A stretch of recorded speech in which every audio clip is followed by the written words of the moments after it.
അസ്സലാമു അലൈക്കും. എല്ലാവർക്കും എൻ്റെ ഹൃദയംഗമായ ബലിപെരുന്നാൾ ആശംസകൾ നേരുകയാണ്. നമ്മൾ ചെറിയ പെരുന്നാൾ കഴിഞ്ഞ 2 മാസം മുമ്പ് വളരെ ഭക്തി നിർഭരമായ രീതിയിൽ തന്നെ നമുക്ക് ആഘോഷിക്കുവാൻ കഴിഞ്ഞു. അതിനുശേഷം പിന്നെ നമ്മളെല്ലാവരും കാത്തിരിക്കുന്നത് ബലിപെരുന്നാളാണ്. പരിശുദ്ധ റംസാനിൽ നമ്മൾ റംസാനിൻ്റെ പുണ്യ ദിനങ്ങളിലൂടെ കടന്നു പോകുമ്പോൾ കർമ്മശാസ്ത്രപരമായി ഒരുപാട് നല്ല ശുദ്ധിയും എന്നതുപോലെ തന്നെ പ്രത്യേകമായിട്ടുള്ള ബോധ്യത്തോടെയുമാണ് നമ്മൾ റമദാനിനെ നമ്മളെല്ലാവരും ചിലവഴിച്ചത്.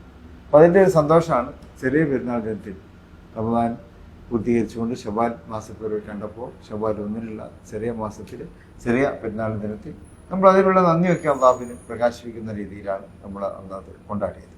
അപ്പം അതിനുശേഷം വരുന്ന വലിയ പെരുന്നാളും ചരിത്രപരമായിട്ട് ഏറെ ശ്രദ്ധേയമായിട്ടുള്ള അധ്യായങ്ങളാണ് വിശ്വാസികൾക്ക് മുമ്പിൽ നൽകുന്നത്. വിശ്വാസികൾക്ക് മുമ്പിൽ എന്നല്ല, മനുഷ്യരാശിക്ക് മുമ്പിൽ തന്നെ.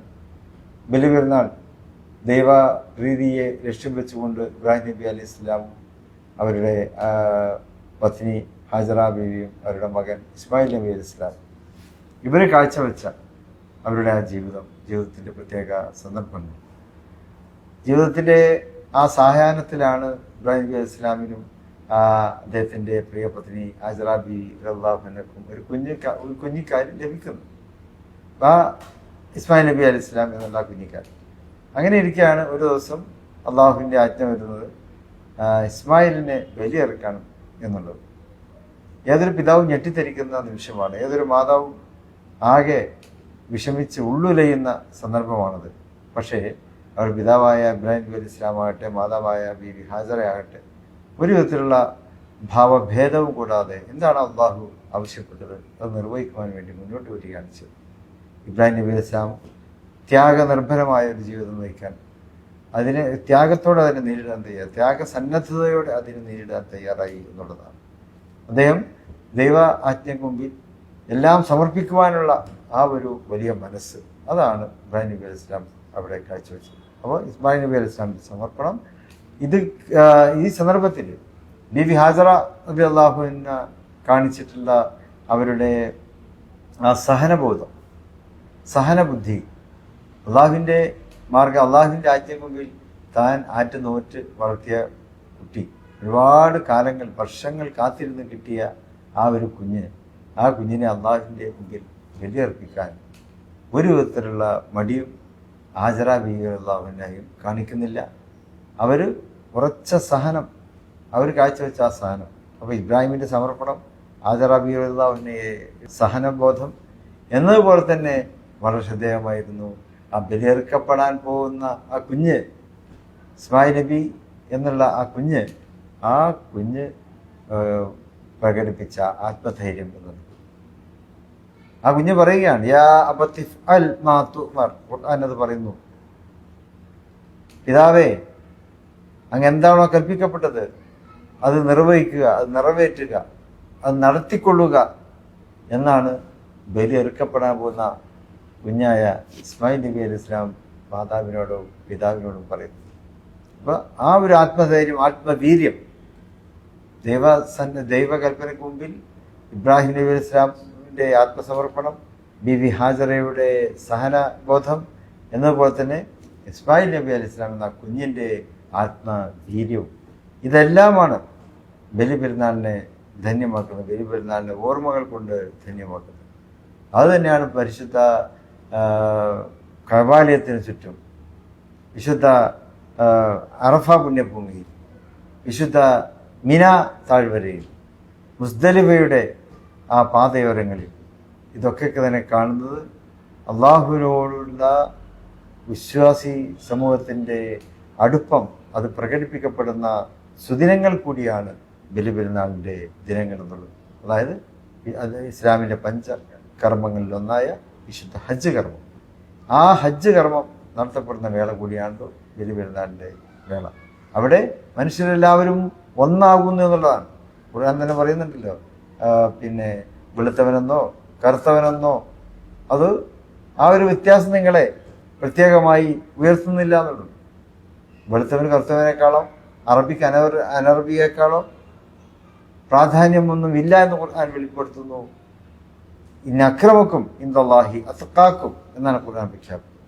അള്ളാഹുവിൻ്റെ വക്കൽ തൗബ, തഖ്വ, തഖ്വയുടെ ആ സൂക്ഷ്മതയാണ്, സൂക്ഷ്മത നിറഞ്ഞ ജീവിതമാണ് മനുഷ്യനെ വ്യത്യസ്തനാക്കുന്നത്, മനുഷ്യനെ പ്രാധാന്യം കൊണ്ട് അവനെ ഉയർത്തുന്നത് ആ അള്ളാഹുവിലുള്ള ആ സൂക്ഷ്മതയാണ്. അപ്പം ആ സൂക്ഷ്മത അത് പ്രകടിപ്പിക്കപ്പെടുകയാണ് വിശുദ്ധ ഹജ്ജിൻ്റെ വേളകൾ. അവിടെ എല്ലാവരും ഒരേ വേഷത്തിലാണ്, നല്ല മുന്തിയ വേഷം ധരിക്കാൻ കഴിയുന്ന ആൾക്കാരുണ്ട് അവിടെ. പക്ഷെ അവരാരും അതിന് തയ്യാറല്ല. രാജാവെന്നോ അടിമയെന്നോ ഉടമയെന്നോ വ്യത്യാസമില്ലാതെ എല്ലാവരും തൂവെള്ള വസ്ത്രം, വളരെ ലളിതസുന്ദരമായ ഒരു 2 വസ്ത്രം മാത്രം ധരിച്ചുകൊണ്ടാണ് വിശുദ്ധ ഹജ്ജ് കർമ്മങ്ങളിൽ അവിടെ എത്തുന്നത്.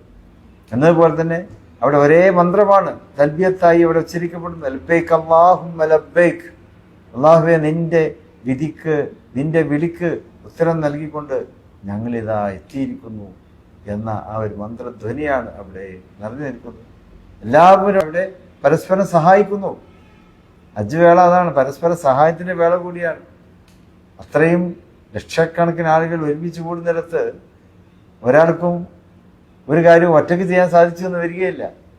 ഹജ്ജിന് വിവിധ ഘട്ടങ്ങളുണ്ട്, വിവിധ രീതികളുണ്ട്. നിന്ന് നിർവഹിക്കുന്ന അമലുകളുണ്ട്, ഇരുന്ന് നിർവഹിക്കുന്നതുണ്ട്, കിടന്ന് നിർവഹിക്കാവുന്നതുണ്ട്, ഓടി ചെയ്യേണ്ടതുണ്ട്, നടന്ന് ചെയ്യേണ്ടതുണ്ട്, ഓട്ടോ നടത്തവും അല്ലാത്ത രീതിയിൽ ചെയ്യേണ്ട കാര്യങ്ങളും അവിടെയുണ്ട് ഹജ്ജുമായിട്ട് ബന്ധപ്പെട്ടിട്ട്. അപ്പോൾ അവിടെയൊക്കെ തന്നെ ലക്ഷക്കണക്കിന് ആളുകൾ അവിടെ ഒരുമിച്ച് വരുമ്പോൾ അതൊക്കെ സുഗമമായി ചെയ്യാൻ അത് അവിടെ ക്ഷമ ആവശ്യമാണ്. സുഗമമായി ചെയ്യാൻ പരസ്പരമുള്ള ആ സൗഹൃദം അവിടെ വളരെ പ്രധാനമാണ്. അന്യോന്യമുള്ള സഹകരണം വളരെ പ്രധാനമാണ്. ഇങ്ങനെ മനുഷ്യ ജീവിതത്തിൻ്റെ നാനാ തുറകളെയും അവിടെ നമുക്ക് പ്രവൃത്തി യോഗ്യമാക്കുവാൻ നമുക്ക് അവിടെ സാധിക്കുന്നു എന്നുള്ളതാണ്. അതെല്ലാം തന്നെ പരസ്പരമുള്ളൊരു സ്നേഹം പങ്കുവെച്ചുകൊണ്ട്, സഹനം പങ്കുവെച്ചുകൊണ്ടാണ് നമ്മൾ ഹജ്ജിൻ്റെ ഓരോ വേളയെയും നമുക്ക് പിന്നിടുവാൻ സാധിക്കുന്നത്. ലക്ഷോപലക്ഷം ആളുകൾ അവിടെ ഒരുമിച്ച് കൂടുന്ന ആ വേളയിലാണ് നമ്മുടെ നാട്ടിൽ നമുക്ക് പെരുന്നാൾ ആഘോഷിക്കുവാൻ കഴിയുന്നത്. ഇവിടെ നമ്മൾ സഹവർത്തിത്വമാണ് ഓരോ പെരുന്നാളിലും നമുക്ക് ചെയ്യാനുള്ളത്. ആഘോഷങ്ങൾക്ക് അപ്പുറം ഇസ്ലാമിൻ്റെ ഏത് പ്രവർത്തനം അങ്ങനെയാണ്. ആഘോഷിക്കുമ്പോഴും അതിനപ്പുറത്ത് പ്രാർത്ഥനകളാണ് നമ്മൾ മുന്നോട്ട് നയിക്കുന്നത്. ഇവിടെ നമുക്ക് പ്രാർത്ഥിച്ചുകൊണ്ടും ആഘോഷങ്ങൾക്കപ്പുറത്ത് പ്രാർത്ഥിച്ചുകൊണ്ട്, എന്നതുപോലെ തന്നെ പരസ്പരം സ്നേഹിച്ചുകൊണ്ട്, സൗഹൃദങ്ങൾ പുതുക്കിക്കൊണ്ട്, പരസ്പരം സ്നേഹസമ്പന്നമായ രീതിയിൽ ഭക്ഷണം കഴിച്ചുകൊണ്ട്, എന്നതുപോലെ തന്നെ എല്ലാവർക്കും ദാനധർമ്മങ്ങൾ നൽകിക്കൊണ്ട്. ഇപ്പോൾ ബലി അറുത്ത് നൽകുക എന്നുള്ളത് പെരുന്നാളിൻ്റെ മറ്റൊരു കാര്യമാണ്, വളരെ പ്രധാനപ്പെട്ട ഒരു കാര്യം തന്നെയാണ്. ബലിമൃഗങ്ങളെ ബലി അർപ്പിച്ചിട്ട് അതിനെ സംഭാവന ചെയ്യുക എന്നുള്ളത്. അപ്പോൾ ആ രീതിയിൽ എല്ലാം പങ്കുവെക്കുവാനുള്ള അവസരം കൂടിയാണ് വിശുദ്ധമായിട്ടുള്ള ഈ പെരുന്നാൾ നമുക്ക് മുമ്പിൽ നൽകുന്നത്. അതെല്ലാം സ്വീകരിച്ചുകൊണ്ട് നമുക്ക് മുന്നോട്ട് പോകണം. ഒപ്പം ലോകത്ത് ഈ പെരുന്നാൾ ദിനത്തിലും അതിന് കഴിയാത്ത ഒരുപാട് പേരുണ്ട്. ദാരിദ്ര്യം കൊണ്ട് ബുദ്ധിമുട്ടുന്നവരുണ്ടാവും. ഇപ്പോൾ ഇതൊക്കെ ഉണ്ടെങ്കിൽ തന്നെ യുദ്ധവും മറ്റ് തരത്തിലുള്ള ഭീഷണികളും കൊണ്ട് ജീവിതം ചോദ്യചിഹ്നമായി അവശേഷിക്കുന്ന ആൾക്കാർ പ്രത്യേകിച്ച് മുസ്ലിം ലോകത്തൊക്കെ ഉണ്ട്. അപ്പോൾ അവിടേക്ക് യുദ്ധരഹിതമായ സമാധാനത്തിൻ്റെ ഒരു അന്തരീക്ഷം അവിടേക്ക് എത്രയും പെട്ടെന്ന് അള്ളാഹു അവർക്ക് നൽകുമാറാകട്ടെ എന്ന് കൂടി പ്രാർത്ഥിക്കുവാനുള്ള ഉത്തമ വേളയാണിത്. അപ്പോൾ ആ നിലക്ക് നമുക്ക് മുന്നോട്ട് പോകണം. നമ്മുടെ ഇന്ത്യയിൽ എല്ലാവർക്കും സ്നേഹവും സൗഹാർദ്ദവും ഊട്ടിയുറപ്പിച്ച് ജീവിക്കുവാനുള്ളൊരു അവസരം വഴി ഉണ്ടാകണം. വർഗീയതയെ മാറ്റിവെച്ചുകൊണ്ട് സ്നേഹത്തെയും സൗഹാർദ്ദത്തെയും ഊട്ടിയുറപ്പിക്കുവാൻ അതിനുവേണ്ടി നമുക്ക് നേതൃത്വം നൽകുന്ന ഭരണാധികാരികളെ നമുക്ക് ആവശ്യമാണ്. ആ ഭരണാധികാരികളെ അവരെ നമുക്ക് ലഭിക്കുന്നതിന് വേണ്ടിയുള്ള പ്രാർത്ഥനകൾ.